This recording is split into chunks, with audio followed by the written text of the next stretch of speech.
Afternoon to everyone in social media land. I am Shanika Haynes, and today we'll be having a talk about what has been happening in Parliament and more specifically, the budget presentation by the Honorable Minister of Youth, Sport, and Culture, who had quite a few things to say. With me, I have the Shadow Minister for Culture, Youth, and Sports. And I also have with me the former Director of Sports. Mr. Figueroa would have just had a beautiful presentation on his sector, focusing in. And we would like to have a good conversation about what has been happening there. Mr. Figueroa, welcome. So we had your presentation today, which really disturbed Mr. Ramson as well in his conversations, etc.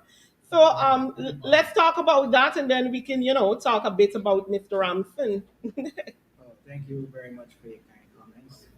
Um, the intention of the presentation was not to disturb him primarily, more so to give ideas that I believe that could help enhance the ministry.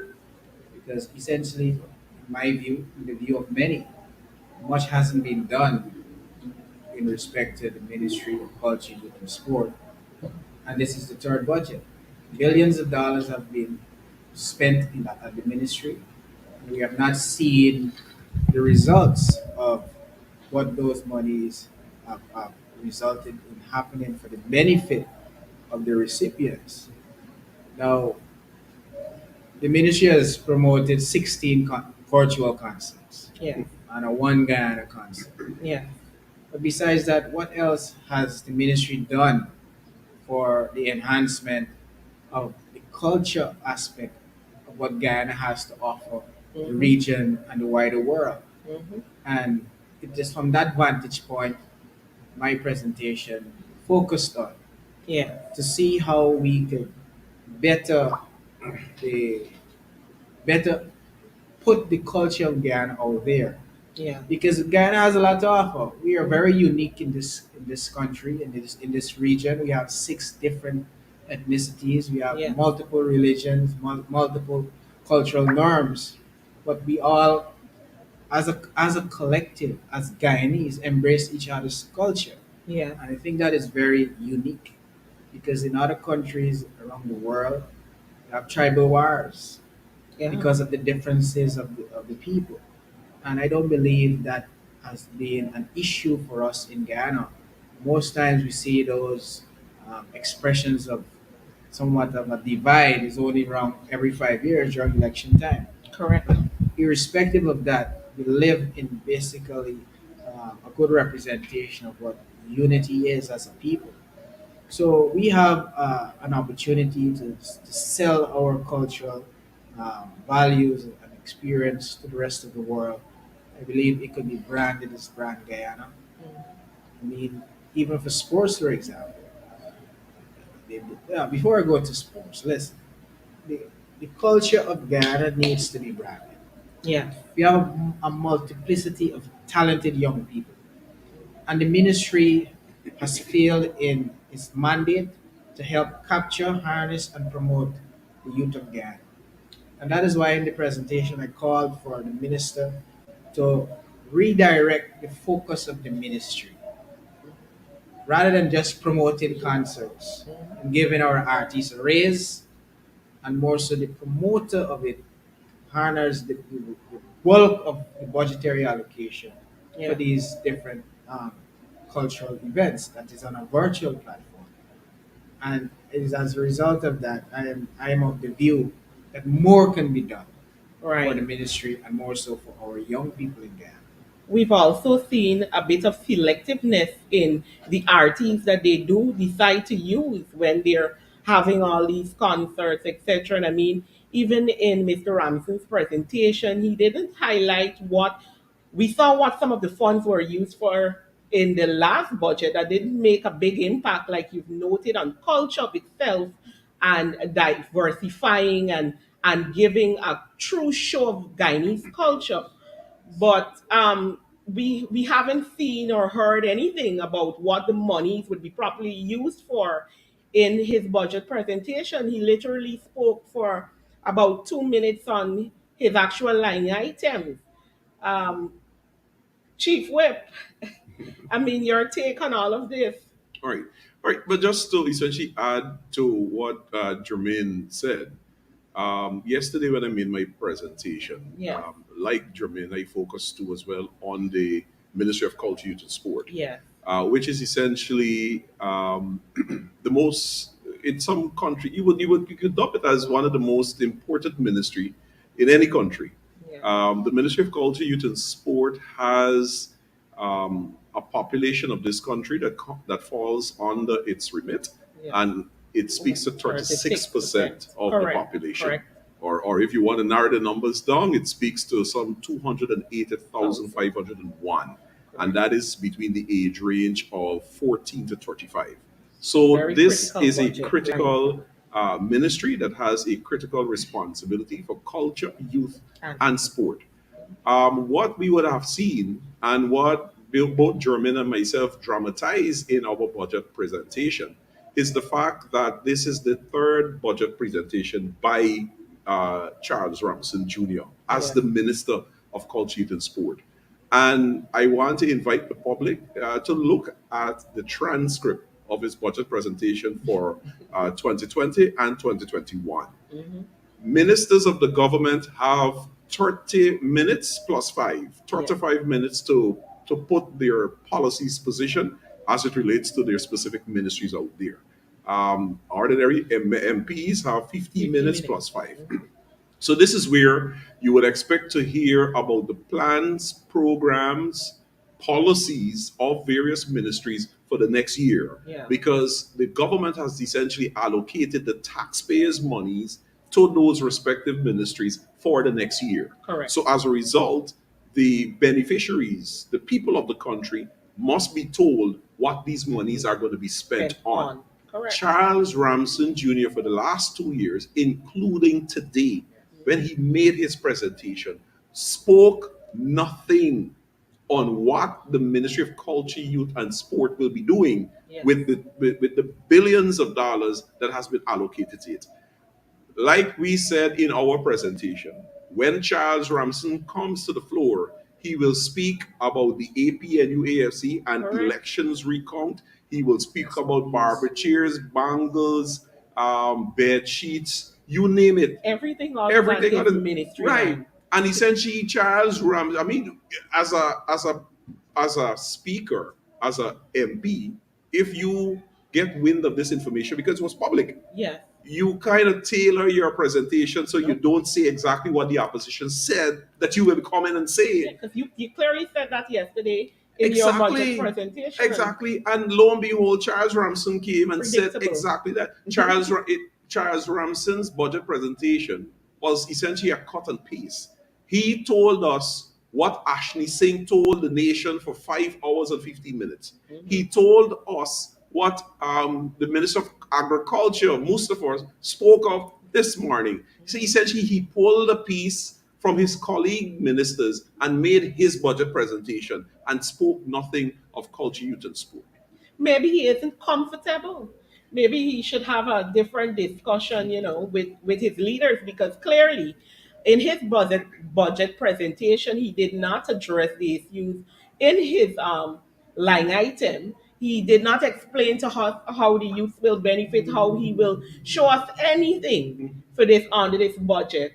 So maybe he's talked about every other thing, like you rightfully Yeah, said. yeah. You know, we went back to election, reminiscing, etc. Everything about but what he was supposed to speak on. So maybe he's uncomfortable and need, some more Yeah. guidance on where he should actually be. Well, I actually made that point yesterday as Yeah. well. The fact of the matter that in the government benches, they are they are young members of ministers who are there for the first time. Mhm. But I mean, as I said, you got to give Jackie jacket. Even in politics, you got to give Jackie jacket. Yeah. That those ministers, those young ministers, are out and about articulating their respective ministries' policies, programs, and objectives, and so forth. You may not agree, like we do not agree with many of their policies and programs, but you give them E for effort. Effort.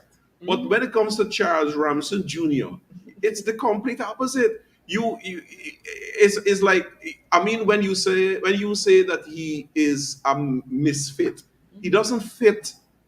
He doesn't fit the responsibility that was given to To him. him. And I called upon on the vice president yesterday and his colleagues, members, that if he is having those challenges and clearly he is not fit for purpose for that ministry, that they should place him somewhere else. Correct. He likes to sit in the parliament, and when opposition MPs say something, he captures the video, he do a little edit, and he puts it on Facebook. Maybe should work PR. No, I'm saying that perhaps Kwame Mackay could identify a position for him to work at NCN, because NCN is always in need of editors, or DPI, and he could spend whole day editing PPP's propaganda to put out there. But you see, when you talk about the Ministry of Culture to Sports, I mean, people get the impression that it is only culture, and I mean, they don't know the intricacies of what culture encompasses in this country. When you speak of sports as well too, people don't fully grasp the intricacies of sport. Likewise, youth. Now, when you say culture to sport, you take it, okay, matrimony, track and field meet, and so forth. But And we're moving away a lot from matrimony under this government as well. but that too, that too. That's But another they, thing. they are the museums. For example, there's the Walter Roth Museum, there's the National Museum, the Museum of African Culture, and all of these things. You don't hear anything about these things. Our museum has remained closed since 2020, the COVID situation, while all other things are being open. And we know that the museum can use some work. Right now, we don't see anything, or we didn't hear anything in the budget about any finances going towards cultural items That's right. specifically. I mean, he went down the line of name calling, of course, and he talked about he's going to school this body and school that body on things that he clearly has not learned as yet. Correct. But that's where we were in terms of his presentation here today. Mr. Fagir, anything you'd like to add to this discussion? Well, piggybacking on what Chris would have said, the minister is clearly not suitable for the portfolio he holds.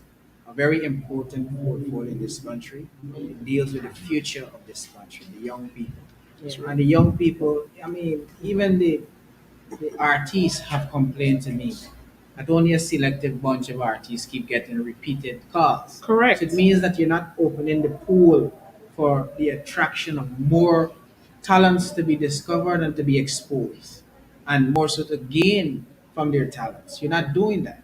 Correct. There's need for the government to ensure that copyright legislation is passed, Yeah. so that the talent that we have, We can we can protect it. protect those talents. Correct. Because we have seen what social media has been doing. People are copying people's artistic brand and making money off it. But if that is done once you have copyright legislation, you can protect the talent of those. Correct. Correct. So there's a lot of opportunities for our culture to be um, placed on the national, the regional, and international platform that the minister has failed to do. So Correct. Correct. Ramson, I mean, 35 minutes and you speak or four or less More or less. on your entire budget presentation, and you have been in receipt of billions of dollars, and you can't articulate a clear, direct position to the young people who's watching, to the Guyanese taxpayers that you are responsible for their money, to say exactly what it is that you will do with the people's money for the benefit of culture, for the benefit of our young people. Yeah. You have not done so, and you go down the road being juvenile with the responsibility that has been bestowed in you. I mean, I think the vice president and the president should really do a relook at this particular portfolio, because it is extremely important for this country. and definitely do some adjustment so that Guyana can benefit from the best that the ministry has to offer. Correctly right. Well, we'll be wrapping up here.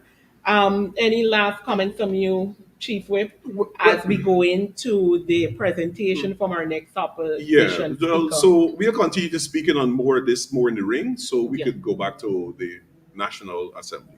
Thank you for being here with us on this discussion. Thank you.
Mr. Speaker, thank you.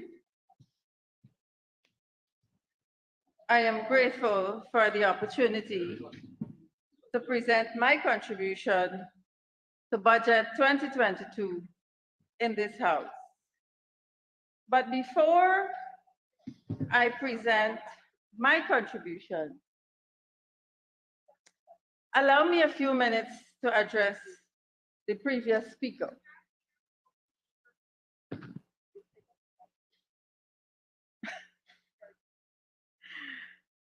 Mr. Speaker, the honorable member who spoke before me, the Photoshop lady, Madam Minister Sonia Parag, when you spoke about corruption, you omitted to tell the nation in your address about corruption prior to 2015. But let me remind the nation, because that's what we're here for. People's memory are not so short as yours. The APNU-AFC, when we got into government in May of 2015, we conducted over 53 forensic audits. Y'all remember that? Over 53 forensic audits on corruption. It was evident. So much so, sir, that a lot of things came out of those audits. But let me say to you that the audits were not done by APNU-AFC members. The audits were done by qualified professional accountants, including Christopher Ram and Anand Gulsaran, among others. Sir, massive corruption was identified from the audits. These audits were sent to the police for further investigation. We shall not forget, sir, that the DPP recommended charges for the PPP ministers. Can you remember that the former housing minister was charged with 19 fraud charges? And the former finance minister who fled this country when he was charged. He fled this country and went to Dubai. Sir, when these people stand to talk about transparency and corruption, they should remind themselves. They should remind themselves of what they did. I stand Honorable on member. order 4 to B. an elucidation. That is actually an inaccuracy that the honorable member said, and I think it's important that we have a clarification or a withdrawal from her. The Honorable Minister, 1 minute, please. Honorable members, there's currently someone standing on a point of order. I'd like to hear what the Honorable Minister, what order she's standing on. 4 to B, to elucidate. Yes, I agree.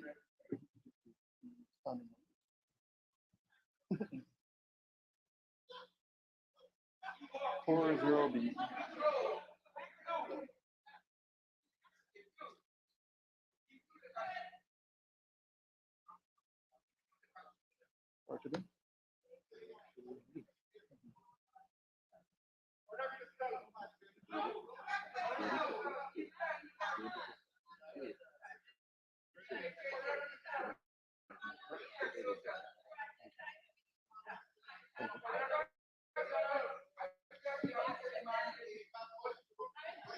Thank you, Honorable Minister. Honorable Ms. Lewis, you would have to substantiate what you have with facts. Sorry, it's in the media, sir. It's in every newspaper in 2015 and 2016. Honorable Sorry, I will get the records.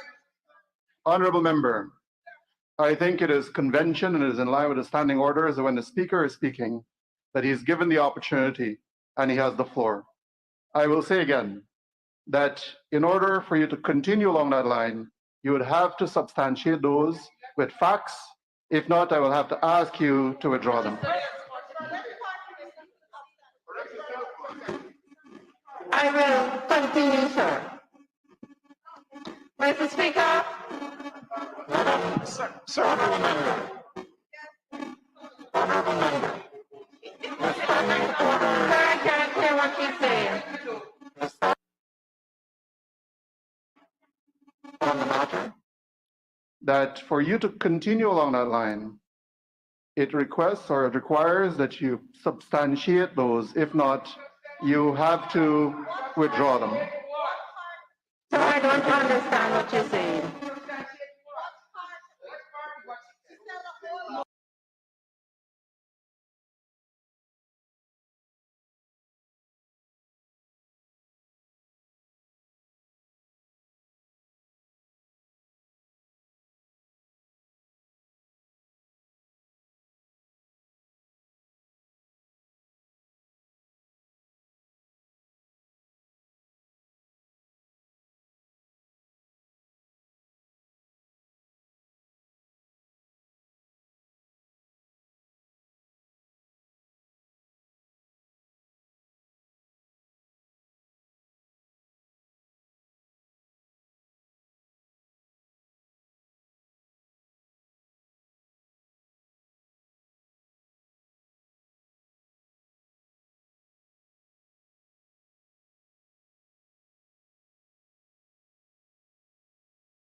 requests or it requires that you substantiate those. If not, you have to withdraw them. Sir, I don't understand what you're saying.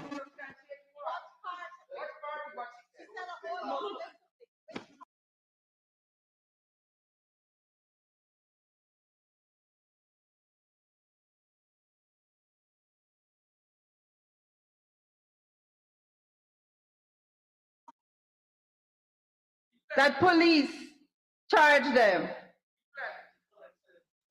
prior to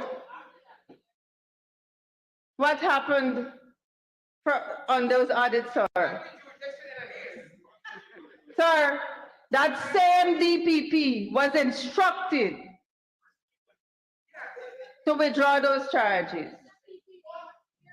But sir, we will move on, sir. Sir, we know who was charged with 19 fraud charges. We know who left the jurisdiction when they were charged.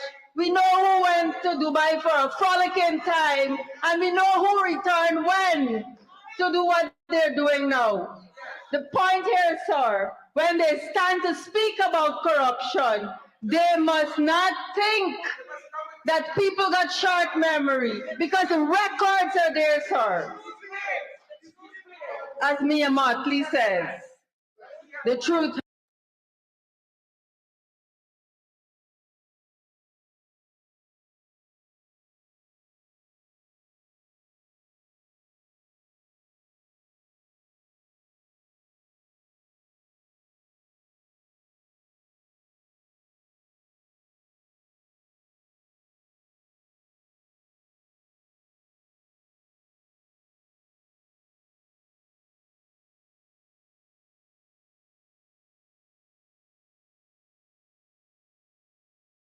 That people got short memory, because the records are there, sir. As Mia Motley says, the truth. Pause for, I think he had said 5 minutes, we'd give him 3 minutes. And then you would continue. If not, the feed will not be able to be broadcasted. Okay, sir, I'll pause, but I want to make the point that I was interrupted twice by you, and I'd like to have my time back in addition to this time. Madam Thank you, sir. Honorable Member, you have been interrupted at 16:20:57. You will be given the time until the technical people have indicated that they have the live feedback. The other points upon which you were interrupted were in line with the standing orders, and those carry through. If you say so.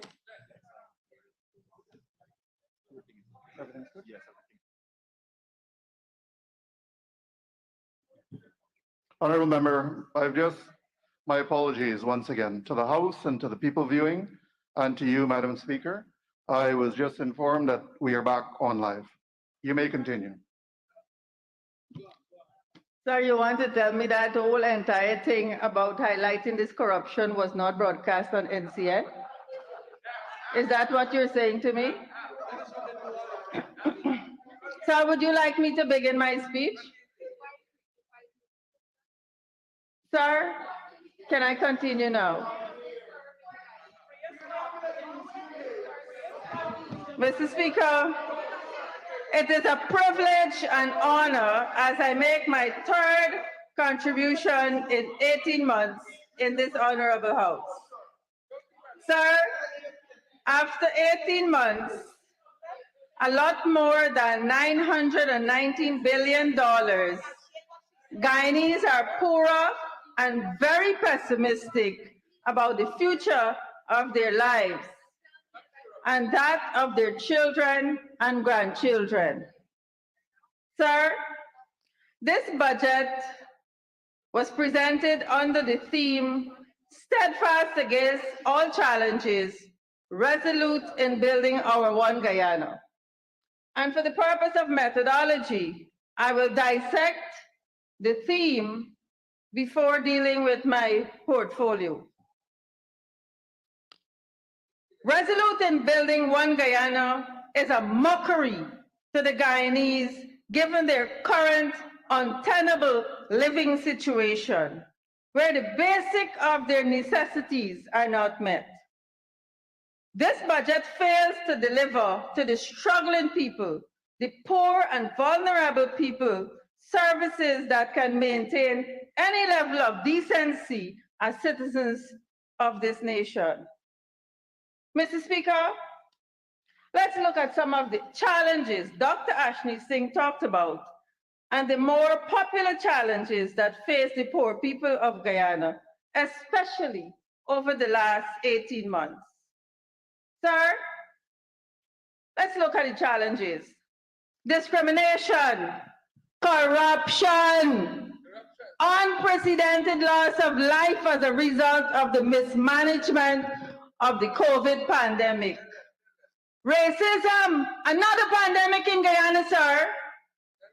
Increased cases of crime, especially against women and children. Injustice. And here I pause to remember Oren Boston from Essequibo. Sir, he was brutally murdered at the hands of police officer in the presence of his wife and his 2 children, aged 6 and 7, who are in the same house. They are left to fend for themselves with no support from the state. Sir, from September last year to now, nothing, absolutely nothing was given to the family. Sir, are they doing this because they care for the people of Guyana? Those 2 children are school-age children. They have to eat, they have to travel to school. Sir, not a dollar from the state for that mother. The PPP is a set of heartless people. Sir, while I expound on the challenges of the poor and struggling people of this country, I bring to the fore the injustice meted out to our people.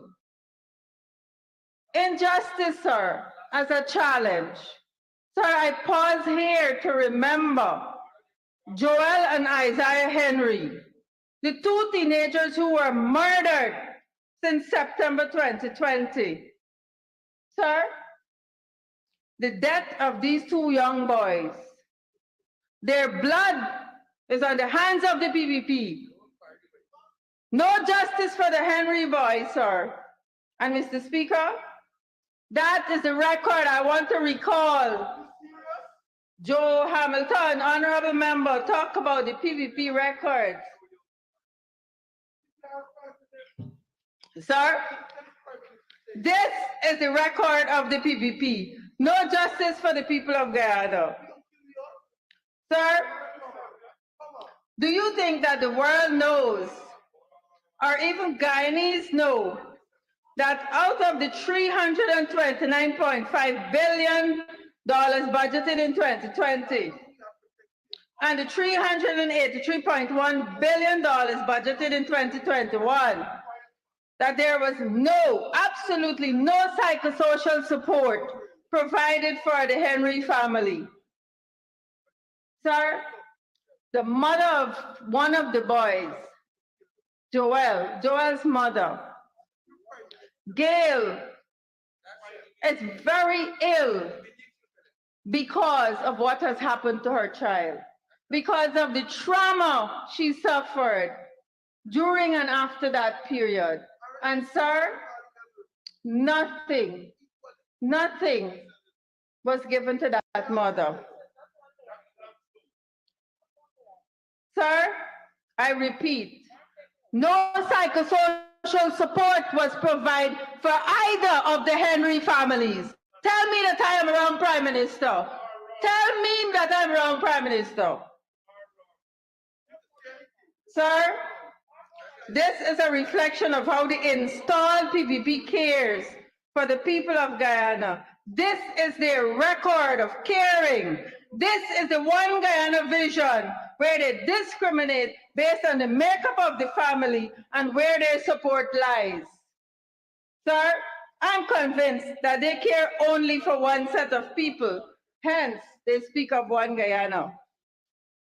Mr. Speaker, we are heading down a road but there is a dark cloud that is hanging over Guyana.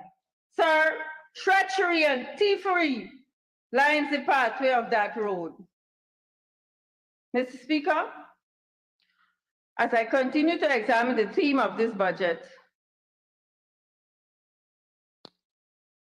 I went on to talk about the challenges, resolute in building one Guyana.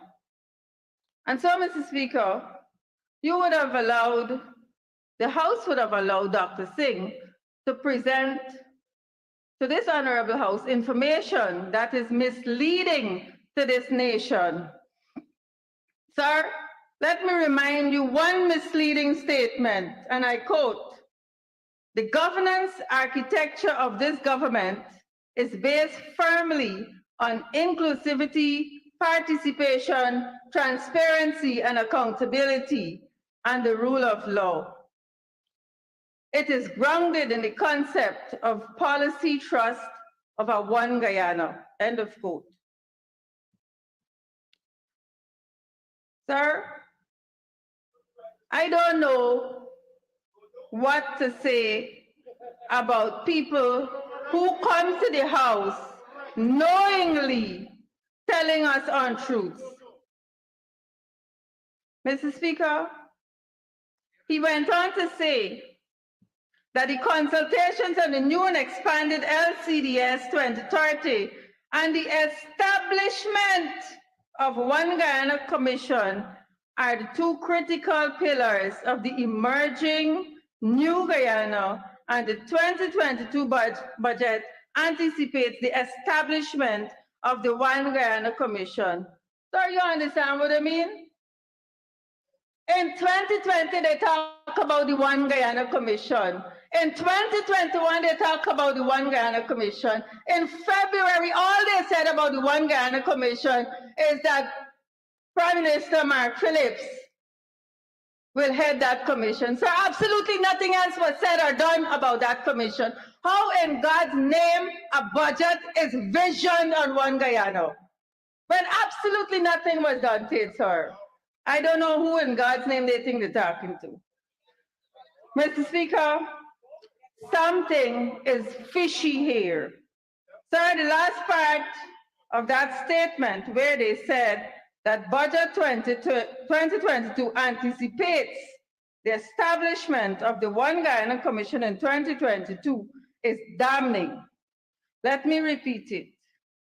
They will establish the One Guyana Commission in 2022. Sir, what have we approved money for in this House in 2020 and 2021 if this budget in 2022 will establish the One Guyana Commission? Mr. Speaker, I believe that the concept of One Guyana Commission and its establishment is another failed promise, or perhaps, sir, another Photoshop promise like the 50% public servants increase. Mr. Speaker, this thing is serious business. If they are now in 2022 promising to establish a One Guyana Commission after 18 months in government, can we logically deduce that this means we approve two budgets in this House without a vision for this country, much less an articulated, approved strategy for the development of this country? Mr. Speaker, what have we done? Sir, in 2021 budget speech, I said that Dr. Singh's first budget is visionless. And 14 months after, we have the evidence, no vision for Guyana. And this, my friend, is why poor people are punishing. The PPP is visionless. Sir, if they are struggling to conceptualize what One Guyana means and a vision for this nation, perhaps, sir, Small C. Charles should lend Fatboy a copy of the Strategic Plan for Social Cohesion in Guyana. He has it, but he is too arrogant to read it, much less share it. Sir, more than that, more than a plan for one Guyana, the APNU-AFC coalition has the expertise on this side of the house to develop a strategy for one Guyana, sir. Sir, when we took office in May 2015, by April 2017, we had a cabinet-approved strategy informed by consultation across this nation. We did it, sir. We have the expertise, but they are too arrogant to stretch across to ask us for help. We can help them with that, sir. Mr. Speaker, let me move on. This one Guyana thing is a farce, driven by a whole circus, even the trench crapo in the circus. Mr. Speaker, this whole country in pocketry. Mr. Speaker, can you remember in this same house, a few months ago, a budget was delivered under the theme, our plan for prosperity, the same one that Monica just got to. Our plan for prosperity, protecting our people in a COVID-19 environment, strengthening democracy and the rule of law, incentivizing economic growth and job creations, and enhancing welfare. Sir, you remember budget was presented under that theme? 17 months later, as of yesterday, 31st of January 2022, 50,450 confirmed COVID-19 cases with 1,165 deaths. Sir, let's assume that an average of 4 persons per household means that one more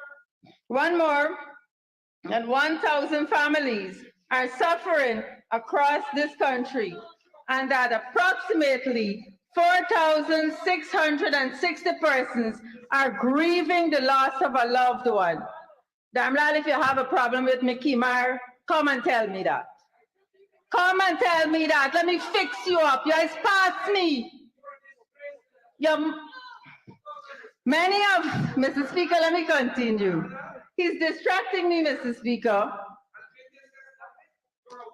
Sir, 4,660 persons are grieving the loss of a loved one, many of whom are teachers, nurses, police, and soldiers. Mr. Speaker, can you say how many families are single-parent families now as a result of this pandemic? Can we as a nation say that? Do we know that statistic, sir? Sir, after 18 months, have they collected any data on the impact of COVID-19 on the family, the school, the communities? Sir, if they were concerned with data-driven analysis to inform policy decisions, we would not have witnessed $3,000 increase for old age pension and $2,000 for persons in difficult circumstances. Madness, Mr. Speaker, madness. There is no data-driven policy in this country. Sir, these struggles are beyond the Minister of Finance. He's out of touch with reality. He should start visiting the communities and see what's happening and how our people are suffering. Sir, while our people are suffering daily, the PPP came right in this house 18 months ago to tell the nation that the budget is based on strengthening democracy. The same wannabe finance minister, Honorable Member Ejil. He said that, sir. Well, Mr. Speaker, let me pay some attention to Nigel Dharamlal, the Honorable Member. Mr. Speaker, local government elections is due, in fact, it's November 2021.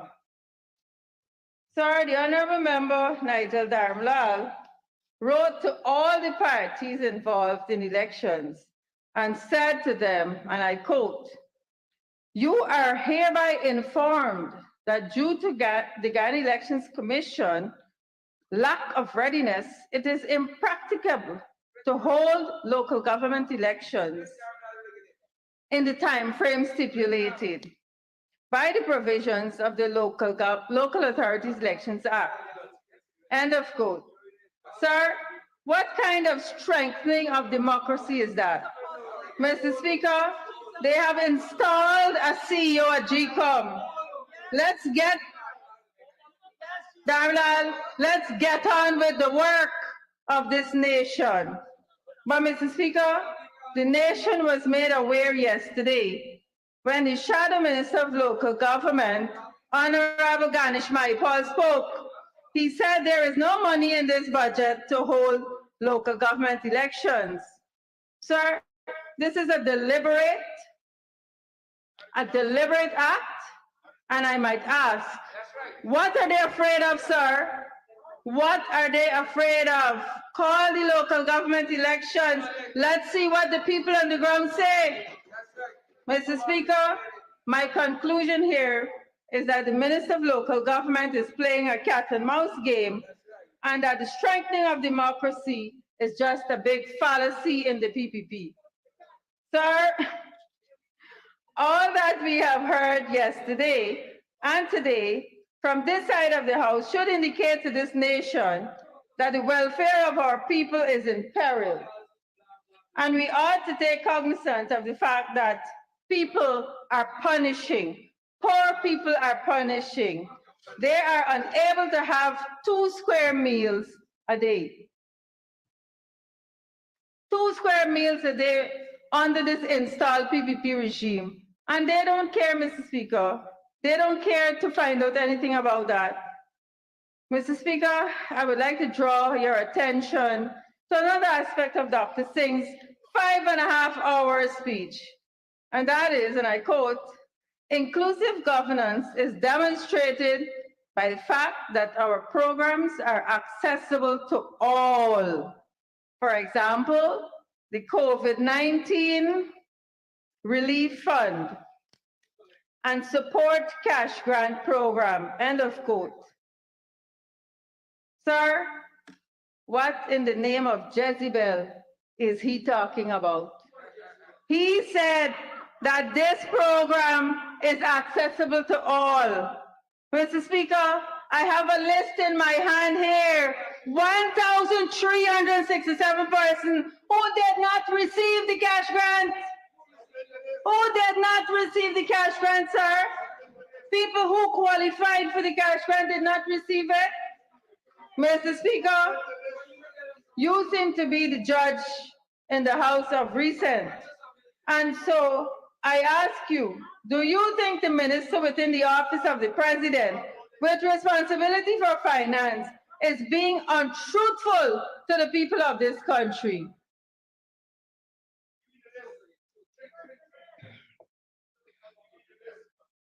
Mr. Speaker, when one analyzes the data, you will see that most of the complainants reside in Region 4 and Region 10.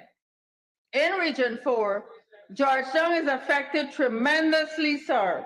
And if that is not discrimination, then it is the One Guyana syndrome members on the other side of the House are talking about. Trying to sell dreams, but we beg and we get said. Honorable member, I would like to say that in order for you to finish off, you'll need a 5-minute extension. Mr. Speaker, I move that the honourable member be given 5 minutes to conclude her presentation. Honorable member, you may continue.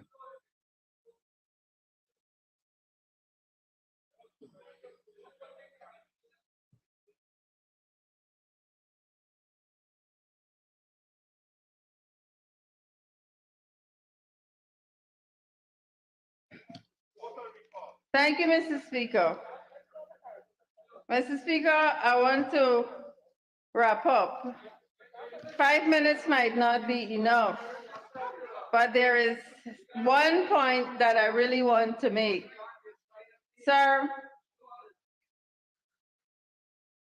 in this oil producing nation, Guyana, where the vision is one Guyana, we are told that there is a $2,000 increase and a $3,000 increase for senior citizens and people with difficult circumstances.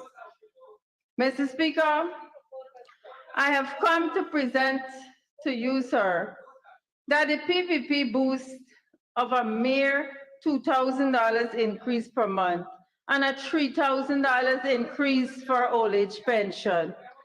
Sir, let me tell you, as Jarman Figueroa said, $3,000 really means $100 a day for the pensioners.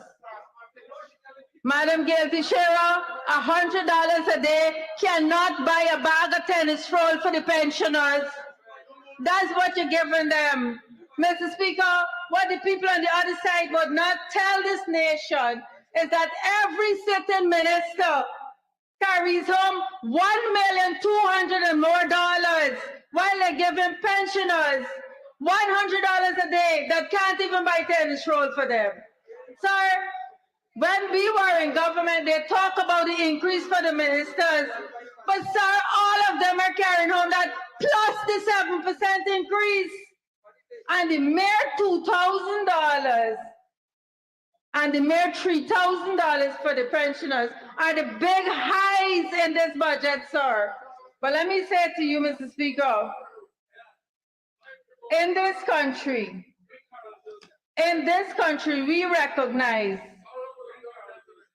that the government, the PPP installed government, is all about corruption. So the big boys will get a lot and the ordinary people will get nothing. Sir, you're talking about people in difficult circumstances receiving $14,000 a month. Sir, would they tell this nation that the failing CEO at Gaisuku is receiving $14,000 US and more in a package for running an industry that is failing? Would they tell this nation that? But that's the PPP for you, sir. The big boys get a lot and the ordinary man will remain poor. But sir, let me tell you, sir, this budget is the biggest joke of the year. Biggest joke. And we cannot support this joke, sir. We cannot support this joke. Sir, I recognize that I would not have gotten my time back, but let me wrap up, sir. You got your time back. You still have 2 minutes to conclude. Sir, you weren't here when the Deputy Speaker disturbed me, sir. The Deputy Speaker disturbed you? Sir, Could you withdraw that? in wrapping up, The chair don't disturb honorable members. The chair keeps order in the house. So please. withdraw. whatever that means, sir. No, whatever that means is that you have to withdraw the statement that the Deputy Speaker. Mr. Speaker, you could withdraw the statement. That's fine with me. Honorable members, I'm asking you to withdraw. Withdrawn. Sir, in wrapping up, let me sum. One, the budget is visionless, as is evidenced by no plan for social cohesion and nation building in Guyana. And the PPP is shamelessly trying to rebrand the APNU AFC strategy for a unified and harmonious Guyana as one Guyana. Sir, Senior Minister within the Office of the President with responsibility for finance is being untruthful to the people of Guyana because he presented a budget on a ghost concept of one Guyana. Sir, with the presence of a ghost strategy and a whole circus on the other side, I would like to posit our recommendations include effective anti-poverty measures that are designed to ensure all Guyanese are guaranteed an income on which they can live decently, particularly the working poor and the elderly, the low-income households, and the hinterland residents. Sir, we are approaching our 2-year mark living through a pandemic. And so we should have a data-driven national development strategy to inform our projected expenditure if we are serious about developing our people and this country. Sir, poverty is at its all-time high in Guyana, and this budget is designed to make our poor people even poorer. And so unless we identify clear strategies to reduce poverty, we are nowhere close to ensuring unity, social security for our people. We need to know what are the measures in place for more than the 15,000 single mothers in this country. How will they survive this year, much less next year? Let us start with the women. Let us start with the women in Hines Grove, Haslington, Belladrum, Rosignol, number 5, Ithaca, Eversham, Angles Avenue. Tell us what is in this budget to train them to become employable. How will they ever leave an abusive home and become financially independent? Tell us. Mr. Speaker, the practice of trickle-down economics is not impacting the lives of the poor people. And so we have to revisit the drawing board and put measures in place to benefit our most vulnerable people. And until such time, sir, I cannot support any policy that is discriminatory in nature. I thank you. Thank you, honorable member.